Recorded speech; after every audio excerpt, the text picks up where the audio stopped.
राहुल गांधींच्या दौऱ्याआधीच पुण्यात काँग्रेस आणि एबीव्हीपीत राडा झालाय। सीओपी कॉलेजच्या हॉस्टेलमध्ये विद्यार्थी आमने-सामने आलेत।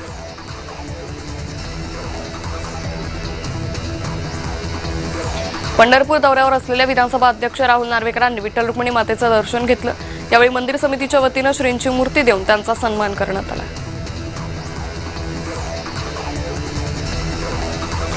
विधान परिषदेचे उपसभापती सचिन अहिर यांची मुंबई पालिका आयुक्तांसोबत बैठक झाली। बैठकीत सचिन अहिर यांनी वरळी परिसरातील मूलभूत नागरी समस्या तातडीने सोडवण्याच्या सूचना संबंधित अधिकाऱ्यांना दिल्या।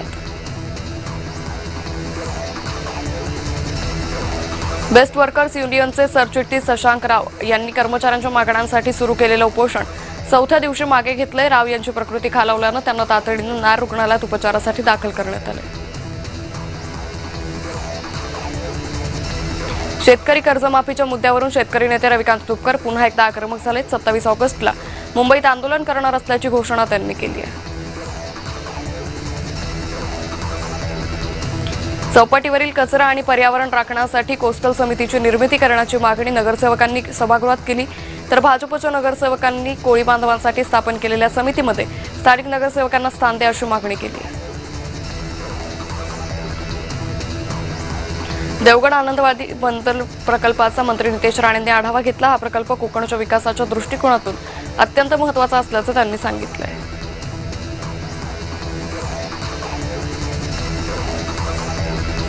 मुंबई पालिका अंतर्गत येणाऱ्या आस्थापनांमध्ये प्लास्टिक सिंगल यूज बाटल्यांचा वापराला निर्बंध घाला। हा ठराव सभागृहात एकमतानं मंजूर झालाय। भाजपच्या नगरसेविका प्रीती साटम यांनी हा ठराव मांडला होता। गोरेगावातील आरे कॉलनीत पाण्याच्या टाकीत बुडून 2 मुलांचा मृत्यू झालाय। दोन्ही मुलं गोठ्यातील पाण्याच्या टाकीत पोहण्यासाठी गेले होते।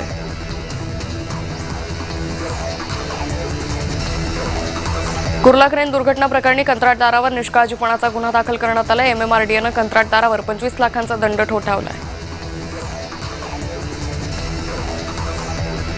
गणेशोत्सवाच्या काळातील मेट्रो सेवा आणि रेल्वे वाहतूक सुरळीत ठेवण्याचे निर्देश दिल्याची माहिती मंत्री मंगल प्रभात लोढा यांनी दिली। लोकल मार्गावर मेगा ब्लॉक न ठेवता मेट्रोच्या फेऱ्याही वाढवल्या जाणार आहेत। भूतानमधील दक्षिण आशियाई बॉक्स लंगडी चॅम्पियनशिप स्पर्धेत भारतानं सुवर्ण पदक पटकावलंय।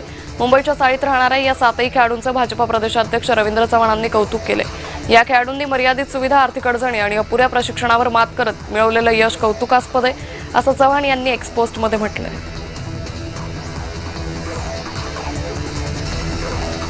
धाराशिवच्या तामलवाडी टोलनाक्यावरील हॉटेल दुकानं हटवण्याच्या कारवाईविरोधात काँग्रेसनं आंदोलन केलं। प्रताप सरनाईक यांच्या अतिक्रमण हटाव आदेशाला काँग्रेसनं विरोध केलाय।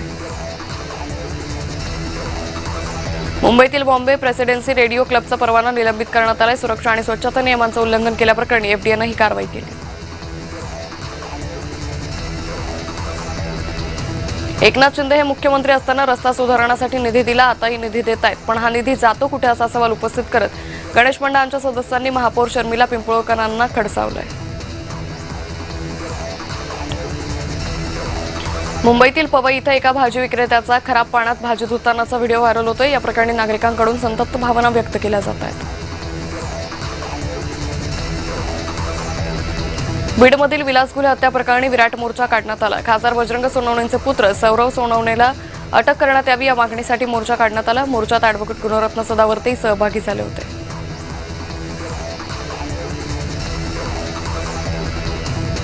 पिंपरी चिंचवडमधून एफडीएचे आयुक्त तुकाराम मुंढेंच्या जीवाला धोका असल्याचा दावा सामाजिक कार्यकर्ते मारुती भापकर यांनी केलाय। बेसळखोर आणि गुटखा माफिया विरोधात सुरू असलेल्या कारवायांमुळे मुंढे यांच्या सुरक्षेचा प्रश्न निर्माण झाला असून त्यांना Z+ सुरक्षा देण्याची मागणी केली आहे। छात्रों की गूंज या कार्यक्रमासाठी काँग्रेसकडून जय्यत तयारी करण्यात आली आहे। कार्यक्रमासाठी राहुल गांधी विद्यार्थिनींसोबत संवाद साधणार असून त्यांच्या विविध प्रश्नांवर चर्चा करतील। शक्तीपीठ महामार्गाविरोधात सांगली जिल्हाधिकारी कार्यालयावर महाविकास आघाडीकडून मोर्चा काढण्यात आला। शेतकऱ्यांच्या जमिनीची जबरदस्तीने सुरू केलेली मोजणी प्रक्रिया रद्द करावी अशी मागणी करण्यात आली। नाशिकमधील आनंदवल्ली परिसरात रस्ता खचलाय। रस्ता खचल्यानं कडी घेऊन जाणारा डंपर थेट खड्ड्यात कोसळला। या घटनेत कोणतीही जीवितहानी झाली नसली तर डंपरचं मोठ्या प्रमाणावर नुकसान झालंय।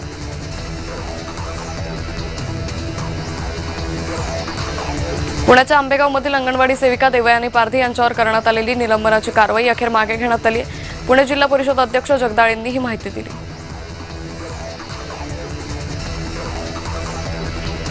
घाटकोपर दरड दुर्घटनेतील मृतांच्या कुटुंबियांना आमदार दिलीप लांडे यांच्या उपस्थितीत 4 लाखांची आर्थिक मदत सुपूर्द करण्यात आली. घाटकोपरमध्ये अशोकनगरमध्ये 12 ऑगस्टला दरड कोसळून 8 जणांचा मृत्यू झाला होता.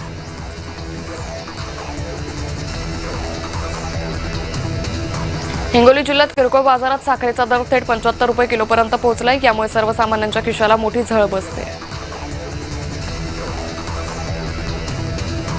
गणेशोत्सवासाठी एसटीच्या 30% अतिरिक्त शुल्कातून नागरिकांना दिलासा मिळालाय. अतिरिक्त शुल्क रद्द करण्याचे उपमुख्यमंत्री एकनाथ शिंदे यांनी मंत्री प्रताप सरनाईक यांना आदेश दिलेत. याचं अधिकृत परिपत्रक लवकरच जारी होईल.